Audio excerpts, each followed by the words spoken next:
ওম নমো ভগবতে বাসুদেবায়। জয় শ্রীকৃষ্ণ।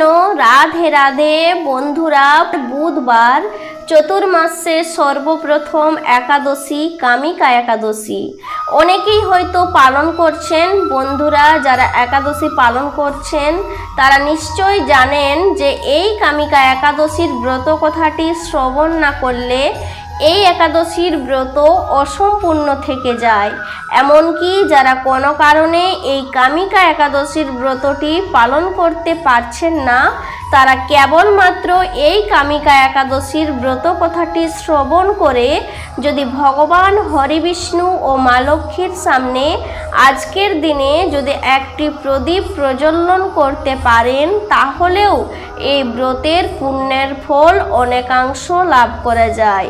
তাই বন্ধুরা, বুধবার দিন একবার হলেও শ্রবণ করুন চতুর্মাসের এই প্রথম একাদশী কামিকা একাদশীর ব্রত কথা। ব্রহ্ম বৈবর্ত পুরাণে যুধিষ্ঠির শ্রীকৃষ্ণ সংবাদে এই ব্রত কথাটির বর্ণনা রয়েছে। আশা করি এই ব্রত কথাটি শ্রবণ করে আপনাদের ভালো লাগবে। শুরু করছি শ্রী শ্রী হরি বিষ্ণুর কামিকা একাদশীর ব্রত কথা। জয় শ্রীকৃষ্ণ। রাধে রাধে। মহারাজ যুধিষ্ঠির ভগবান শ্রীকৃষ্ণকে জিজ্ঞাসা করলেন, হে জনার্দন, হে বাসুদেব, এই কৃষ্ণপক্ষীয় তিথিতে যে একাদশী পালন করা হয় সেই একাদশীর নাম কি এবং এই একাদশীর মাহাত্ম্যই বা কি? কৃপা করে আমাকে সবিস্তারে বর্ণনা করুন, তা শুনতে আমি অত্যন্ত কৌতূহলী। মহারাজ যুধিষ্ঠিরের জানার ইচ্ছার ব্যাকুলতা দেখে ভগবান শ্রীকৃষ্ণ আন্তরিকভাবে অতি প্রসন্ন হলেন এবং প্রত্যুত্তরে জানালেন, হে রাজন, এর পূর্বে দেবর্ষি নারদ এই বিষয়ে প্রজাপতি ব্রহ্মার কাছ থেকে সবিস্তারে জ্ঞাত হয়েছিলেন। প্রজাপতি ব্রহ্মা যেমন বলেছিলেন তেমন করেই আমি পুনরায় বলছি, আপনি মনোযোগ সহকারে শ্রবণ করুন। একদা ভক্ত শ্রেষ্ঠ নারদ ব্রহ্মার কাছে জানতে চেয়েছিলেন, হে ঈশ্বর, এই মাসের কৃষ্ণপক্ষ তিথিতে যে একাদশী পালন করা হয় এই একাদশীর নাম কি? এই একাদশী পালনের মাহাত্ম্যই বা কি? এই একাদশীর আরাধ্য দেবতা কে? এই একাদশী পালনে কি ফল লাভ হয়? কৃপা করে এই সকল বিষয় সবিস্তারে বর্ণনা করে জ্ঞাত করুন।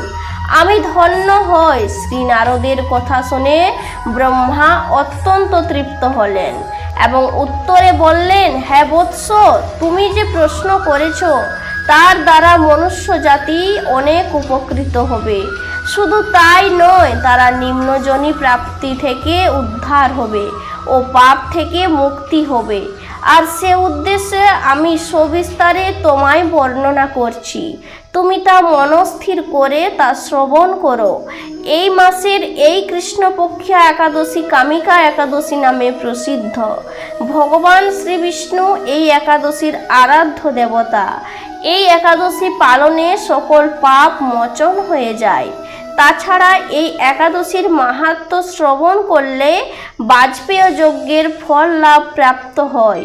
গঙ্গা, গোদাবরী, কাশী, নৈমিষারণ্য, পুষ্কর ইত্যাদি তীর্থ দর্শনের সমস্ত ফল কামিকা একাদশীর মাধ্যমে অতি গুণ লাভ করা যায়। সাগর ও অরণ্য সমৃদ্ধ সমগ্র পৃথিবী দানের ফল লাভ হয়। দুগ্ধপত্তি, গাভী দানের ফল এই ব্রত পালনে সহজে লাভ করা যায়।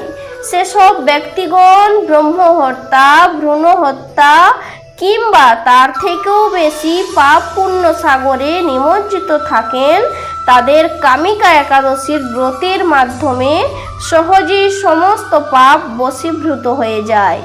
যে সকল ব্যক্তিরা রাত্রি জাগরণের মাধ্যমে এই ব্রত পালন করেন তাদের কখনো দুঃখ দুর্দশা থাকে না। পরবর্তী জন্মে নিম্নজনী অর্থাৎ পশু জীবন প্রাপ্ত হয় না এবং মনুষ্য শরীর সুনিশ্চিতভাবেই প্রাপ্ত হয়। যে ব্যক্তি তুলসী পত্র দিয়ে বিষ্ণু পূজা করেন তাতে ভগবান এতেই প্রসন্ন ও তৃপ্ত হন। মণিমুক্তা দিয়ে মূল্যবান রত্ন নিবেদন করলেও তেমন উপকৃত হন না। যিনি বিষ্ণুর চরণে তুলসী মঞ্জরি বা দুটি তুলসী পাতা লাল চন্দনে লাগিয়ে নিবেদন করেন, তার জন্মাঞ্জিত সমস্ত পাপ ক্ষয় হয়ে যায়।